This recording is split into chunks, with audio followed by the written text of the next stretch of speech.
ગુરુ શાંતની જય। પેલું ચેતન પરાની પાર 52 અંદર ને બાર એક તાર 52 કે પેલા ખોડનારાને ખબર નથી, ખોડી ખોડીને સગડા મર્યા નથી। આ તો હતું પોતાની પાસ 52 ચેતન। આ 5 તત્વની કાયા છે, એમાં ચેતન સ્વરૂપ છે ને આત્મા। જો આ 5 ભૂતની કાયામાં ચેતન ન હોય તો આ કાયા કાંઈ કરી શકે? એટલે સંતો કહે છે કે 5 ભૂતની કાયા 3 ગુણની માયા 8 માયલો 8 છે, તો 108 આવશે તો આ 8 ને લઈ જાય, ચેતન તો નીકળી જાય। ચેતન ક્યાંય જાય નહીં, આવે નહીં। એ સ્વરૂપ આપણું પોતાનું હતું, પણ આપણે એ સ્વરૂપને ભૂલી ગયા ને આ માયાના 5 ભૂતની કાયાના રૂપમાં આપણે મોહી પીડા। એટલે સદગુરુ કહે છે કે તમે દેહના તાદાત્મ્યને તોડો ને તમે વર્તીને આત્મામાં જોડો। આ દેહનો તાદાત્મ્ય આપને બંધાઈ ગયો છે ને, હું દેહ છું, દેહ મારો છું। આ તાદાત્મ્ય સદગુરુ મળે તો આપણે છૂટે, અને એ આપણા કાંઈ પૂર્વના પુણ્ય હોય અને સદગુરુના શબ્દનો વિચાર આવે તો આપને ખબર પડે કે આ 5 ભૂતની કાયા છે એ હું નથી। આ કાયામાંથી જે તત્વ સ્વરૂપે આપણે પોતે હતા એ તત્વનો વિચાર કર્યો ત્યારે આપને ખબર પડી કે મારું સ્વરૂપ તો ચેતન સ્વરૂપ છે। ચેતન સ્વરૂપની ઓળખાણ થઈ ત્યારે આપણી કાયા મનથી છૂટી ગઈ। એટલે સદગુરુ કહે છે કે તું તો દેહ છતાં વિદેહી છો। આ દેહનો તાદાત્મ્ય તૂટ્યો ત્યારે વિદેહી દેહાતીત આત્માની આપને ઓળખાણ થઈ।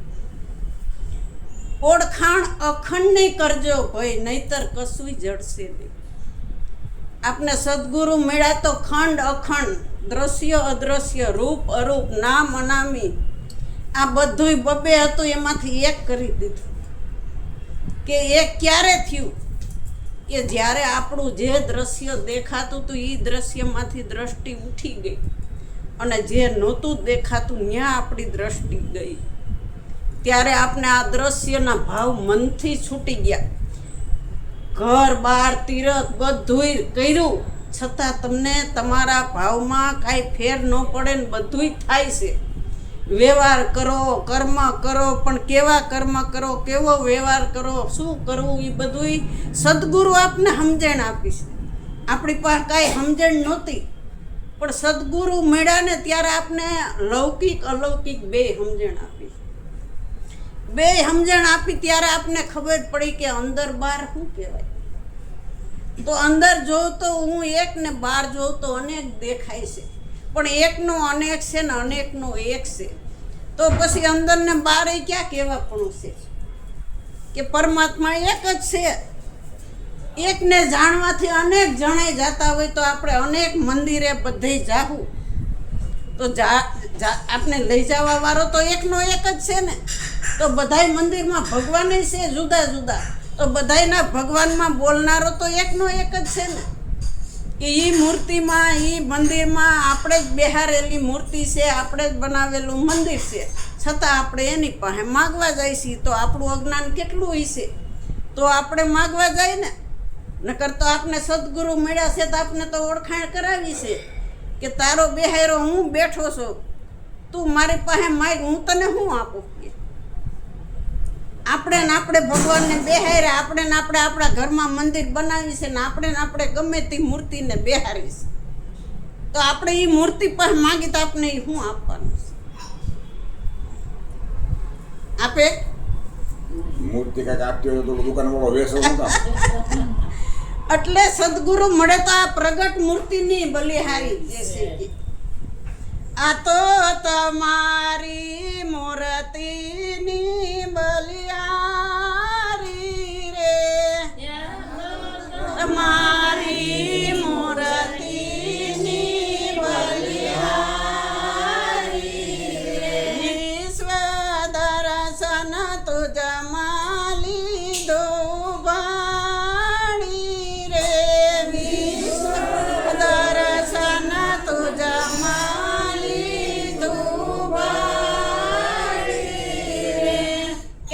પ્રગટ મૂર્તિની બલિહારી. આપને હાજર સદગુરુ મળ્યા, પ્રગટ મળ્યા છે.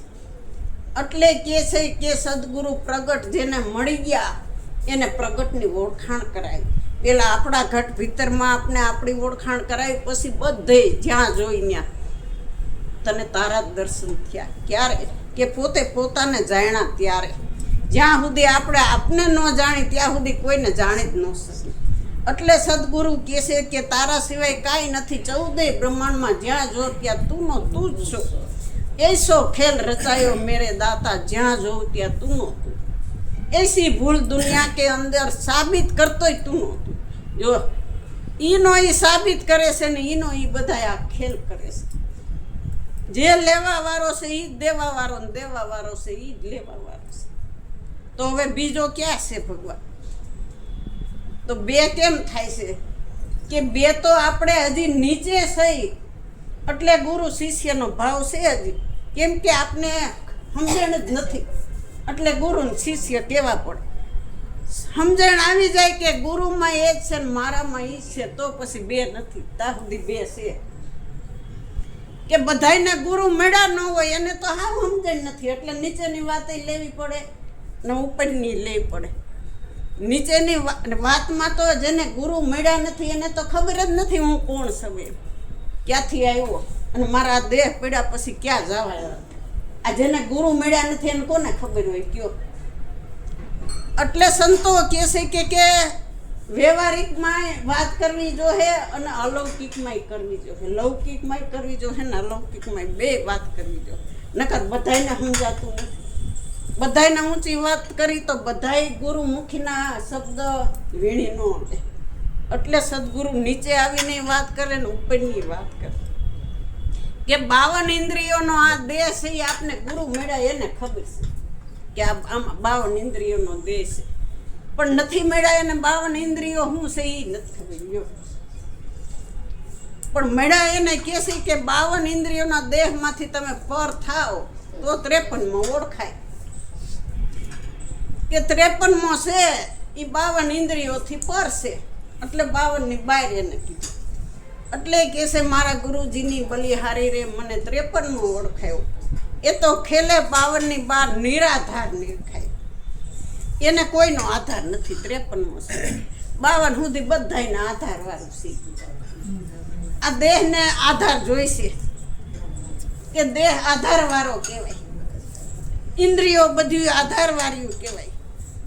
એટલે કે છે કે અગોચર છે એને કોઈનો આધાર નથી. ગોચર બધા ઇન્દ્રિયના વેપાર, આ બધું ગોચર દેખાય છે. અને જે ઇન્દ્રિયોથી પર થયા એને અગોચર આત્મા ઓળખાણ. પેલા ખોડનારાને ખબર નથી, ખોડીને સઘળા મર્યા નથી. આ તો હતું પોતાની પાસ 52 બારો છે. આપણે પેલા આપણે જ ખોડ્યા છે કે આપણે જ ભગવાનને ખોડતા હતા. ગોકુળમાં, મથુરામાં, હરિદ્વારમાં, અયોધ્યામાં બધે જ ફેર્યા હતા. પણ આપને ખબર નહોતી કે આ ફેરવનારો કોણ છે, આ ખોડનારો કોણ છે. પેલા ખોડનારાને ખબર નહોતી. ખોડીને સગડા મીરામાંથી હતું પોતાની પાસે. આપણી પાસે જ ભગવાન હતો, જરાય સેટો નહોતો. પણ સમજણ નહોતી, ગુરુ મળ્યા નહોતા, આ ખબર નહોતી, એટલે બધે ખોડ્યો. પણ બધુંય કરતા કાંઈક પૂર્વના પુણ્ય જાગ્યા તો આપણે સાચા સદગુરુ મળ્યા. ને મળ્યા તો આપણે અખૂટ ધન આપ્યું કે આ ધન હવે ગમે એટલું વાપરો તો ખૂટે નહીં. અને બહારનું ધન તો આપણે વાપરવા બેહીને કમાણી ન હોય ને તરત ખૂટી જાય. મીરાબાઈને રોહિદાસે આવું ધન આપ્યું હતું. એટલે મીરાએ કીધું કે મને નામ રટન ધન પાયો, ખર્ચે ના ખૂટે, ચોરે ના લૂંટે, સબદ રોજ વાપરું તોય આ ઘટતું નથી. અને આ બહારનું ધન તો તમે રોજ વાપરવા બેસો ને ખૂટી જાય. આ કોરોનામાં બધાને ખૂટી ગયા હતા વાપરા, કેમ કે ધંધો નહોતો તો વાપરવું પડ્યું ને, એટલે ખૂટી ગયું હતું. અને આ ધન તો તમે જેટલું વાપરો એટલું વધતું જ જાય. એટલે સંતો કહે છે કે અમે તમને પ્રસાદી આપી છે, તમે આપો. ભલે તમને થોડું ઘણું ઓલું થાય પણ તમે જેટલું કાલા વાલા તમને આવડે એ આપો. આપો તો તમારે વધશે. પણ આમનામ તમે બેઠા રહો, કોઈને આપશો નહીં. ગુરુમુખી પાત્ર હોય માગે તો તમે એને આપો. આપશો તો તમારું કાંઈ નહીં ઘટે. તમે તારે આપો. આ ગુરુ દેવે દયા ન કરી હોય તો અપાય એમ નથી. એટલે સદગુરુ કહે છે કે ખોડવાની હવે જરૂર નથી આપણે. કેમ કે ખોડનાર આપણા ઘટમાં ઓળખાયું ત્યારે આપણે ખબર પડી કે 4 પશુના કારણે આંખ નો દેખે કાન. એ જ હું પોતે હતો. પણ 4 આંગળાના સેટા હતા, પણ છતાં આ આંખ કાન દેખતી નહોતી. એટલો જ ભગવાન છેટો હતો, છતાં આપને ખબર નહોતી. એટલે બધા ખોડતા હતા. પણ ખોડનારો મળી ગયો એટલે શાંતિથી થાકી ગયા ને ખોડીને બેસી ગયા. જોવે હવે ખબર પડી ગઈ કે અહીં જવા જેવું છે ને અહીં નથી જવા જેવું. સમજણ આવી ગઈ. બીજું કાંઈ ગુરુ નથી આપતા. ગુરુ આપને સમજણ જ આપે. સમજણના ઘરમાં રહ્યો એટલે કાંઈ કરવાની જરૂર નથી. તમારા અંતરમાંથી પ્રેમ પ્રાગટ થાય, અંતરમાંથી ભાવ આવે, અંતરમાંથી આનંદ આવે. આના સિવાય બીજું જોઈશે શું આપણે? કે બહારનું ધન દોલત માલ ખજાના કેટલાય કરોડપતિ છે, જોઈ આવી જઈએ આપણે. એને કોઈને શાંતિ છે, સુખ છે? પણ એમાં સુખ હોય તો બધાય કેટલાય છે રૂપિયાવાળાનું સુખ માણતા હોય. પણ આ તો ઝૂંપડીમાં રહેતો હોય એને સુખ ને આનંદ આવે છે. આ એવું સુખ છે. એટલે સંતો કહે છે કે આ સુખ છે ને એવું સુખ ક્યાંય નથી. એવું તમને પરમાત્માએ સદગુરુએ સુખ આપ્યું છે. પછી કહે છે એ તો આખા વિશ્વમાં વસી રહ્યો, એના આધારે સઘળું ટકી રહ્યું. એના વિના નથી બીજું કાંઈ. આખા વિશ્વનો આધાર નિરાધાર છે. આખા વિશ્વ આપણા થકી છે. જો આપણું શરીર પડી જાય, આંખું વિચાઈ જાય તો ડૂબ ગઈ દુનિયા. બસ આપણું કાંઈ નથી. છે આપણું કાંઈ નહીં. આ તો આપણે હાજર છે ત્યાં સુધી આપણે કહીએ આ મારું ના આનું ના આનું. પણ આ શરીર તો એક દાડો વયું જવાનું. આપણું હું લઈને કઈ આવ્યા હતા, કાંઈ લઈને જવાના છે. પણ આ કમાણી કરીને હારે આવવાની છે. એટલે સદગુરુ કહે છે કરજે સરવાળો તારા કર્મનો, લખજે તારા અનુભવનો લેખ. આ અનુભવનો લેખ લખવા અહીંયા બેઠા છીએ આપણે. નકર વાંચેલા તો બધાય વાંચે છે. અક્ષર બધાય લખેલા છે, બધાય પુસ્તકો લખેલા છે. પણ લખનારો એમાં ગોતો તો નહીં મળે તમને. લખનારો એ લખવાથી બહાર નીકળી ગયો છે. એમાં બોલનારો છે ને બોલવાથી બહાર છે.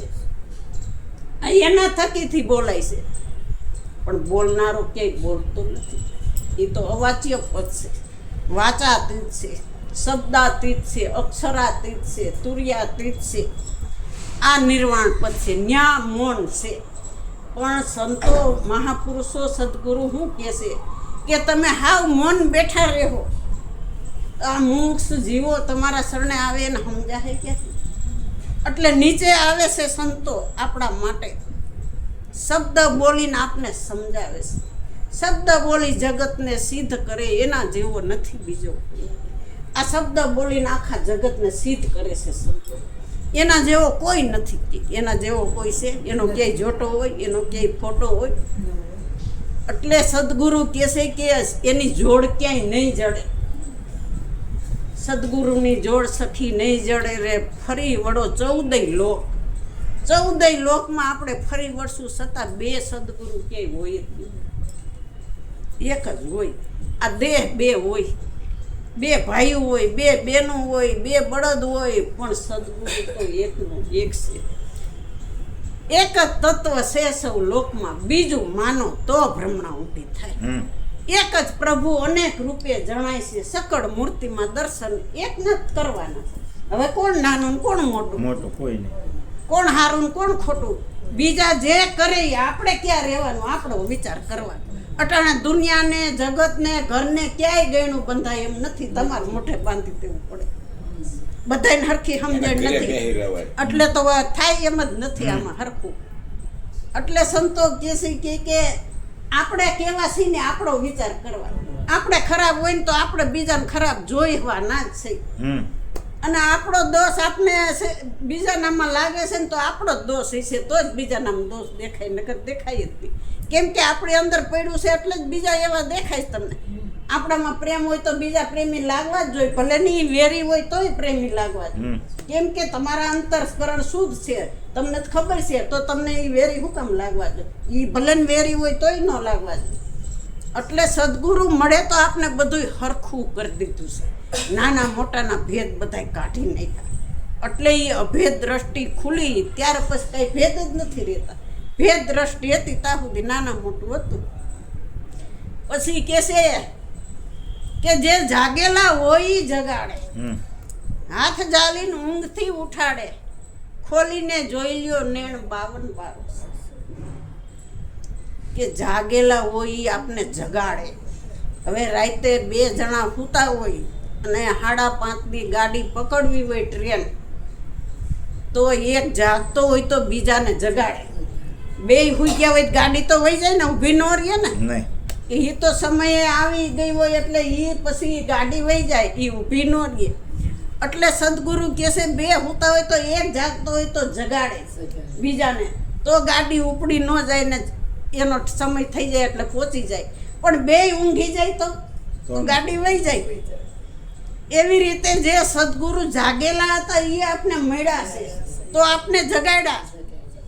એટલે કે તારે જાગવાનો વારો આજે આવ્યો રે જીવ તું જાગી જા, તારે જાગવાનો વારો આજે આવ્યો રે જીવ તું જાગી જા. હું તો અમારા સંદેશો લાવ્યો રે જીવ તું જાગી જા. હું તો અમારા સંદેશો લાવ્યો રે જીવ તું મોટા છત્રપતિ છેતરાયા. અહીંયા વ્યવહાર આડે કોઈ નથી રહ્યા. આ વ્યવહારના કામે કોઈને આવ્યા છીએ આપણે, કે આપણા હાટું આવ્યા છીએ? ગમે ત્યાંથી કેમ આવી છે કે આપણા જોઈશે, એટલે કે અહીંયા વ્યવહાર આડે કોઈ નથી રહ્યા. મોટા છત્રપતિ આમાં તો છેતરાઈ ગયા છે. એટલે કે છે કે હે જીવ, તું અહીં શું કામ આવ્યો છો? કે જીવમાંથી શિવ થવા માટે. જીવ ભાવ હતો ત્યારે આપણું અજ્ઞાન હતું, અવિદ્યા હતી. આ મોહ નિંદ્રામાંથી સદગુરુએ આપને જગાયા. જાગ્યા એની બલિહારીને ઊંઘ્યા એને જખ મારી. આ વાતને લેજો વિચાર કે આ દેહની નિંદ્રા હોય તો સવારે આપણે 4 વાગે ઉઠવું, 4 વાગે ઉઠી જઈશ. 5 વાગે ઉઠવું હોય 5 વાગે ઉઠી જઈશ. આ દેહની નિંદ્રા પૂરી થઈ જાય એટલે ઉઠી જઈશ. પણ આપણે અનાદિકાળથી મોહની નિંદ્રા ભરી છે આપણા, કે આ એક જન્મની નહીં, જન્મો જન્મની મોહ નિંદ્રા આપણામાં હતી. એટલે કાઢતા વાર તો લાગે જ ને. કેટલા જન્મો જન્મથી આપણે માનવી કરતા અનેક જન્મો આવ્યા ને ગયા, આવ્યા ને ગયા, આવ્યા ને ગયા. તો આ એક જન્મમાં કંઈ નીકળે એવું નથી. કોકને નીકળી જાય કંઈ પૂર્વના પુણ્ય હોય એને, પણ આપણે તો અનાદિકાળનું ભરેલું હોય ને, 50 વર્ષે તો મળ્યું હોય, એટલે હવે નીકળતા વાર લાગે. પછી કે મેલી મમતાને રૂડા લ્યો લાવા, અહંકારના દીપને બુજાવો, કાલિદાસ કાયમ કીર્તા. આ મમતા મનને લાગે છે, મમતા મરે નહીં એનું મારે શું કરવું છે? આ મમતા મળતી નથી બધાયની, કે એનું મારે કરવું હું? સંતોના શરણે વહી જા એટલે મમતા ભરી જાય. જે અહંકારનો દીપ હતો ને એ દીપ બુજાઈ ગયો અને જ્ઞાનનો દીપક પ્રગટી જાય. સદગુરુ મળે તો આપણે એના શરણ સેવાય તો, એના શબ્દનો વિચાર કરી તો. એટલે સંતો કે વિચારમ પરમ જ્ઞાન. પોતાનો વિચાર કરવાનો કે આ શબ્દ હું સદગુરુએ કીધું. સદગુરુના શરણે જઈને સદગુરુના શબ્દનો વિચાર કરી તો આપને આપણો સાર મળે. વિચારમ પરમ જ્ઞાન, તો આપણે આપણા પોતાના પરમ જ્ઞાન થાય. કે આવા સદગુરુ મળે તો નિત્ય સંતોના શરણોમાં રહી અને આ મોજ માણી લઈ. સદગુરુ મહારાજની